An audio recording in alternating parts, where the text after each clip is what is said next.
आम आदमी है, रिक्शा ड्राइवर हैं, इनसे पूछते हैं कि इनको महंगाई से क्या मसाइल हैं, महंगाई है या नहीं है, ये क्या समझते हैं। अस्सलाम वालेकुम। वालेकुम सलाम। क्या नाम है? वकास नाम सर।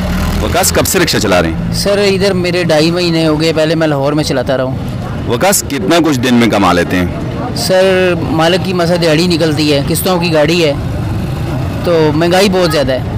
आप क्या समझते हैं कि महंगाई से एक आम आदमी जैसे आप हैं, आपके साथ के और ड्राइवर हैं, किस हद तक आप मुतासर हैं? सर बहुत मुतासर हैं। पुलिस वाले बहुत तंग करते हैं, रोज़ जुर्माना करते हैं। 600 रुपये का जुर्माना है, 620 रुपये का। आए दिन हमारे जुर्माने होते हैं, सवारी होती नहीं है, निज़ाम नहीं चलते, आटा बहुत महंगा है, चीनी बहुत महंगी है, बस मुश्किलात का सामना कर रहे हैं। इसका हल क्या है? बस सर महंगाई कम होनी चाहिए सर, हल यही है, महंगाई कम होनी चाहिए। गरीब हैं लोग। आपने किसको वोट दिया था? सर मैंने किसी को नहीं दिया वोट। वजह? सर मेरा शनाख्ती कार्ड नहीं था उस वक्त बना हुआ।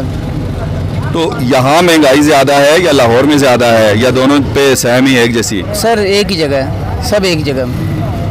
Thank you.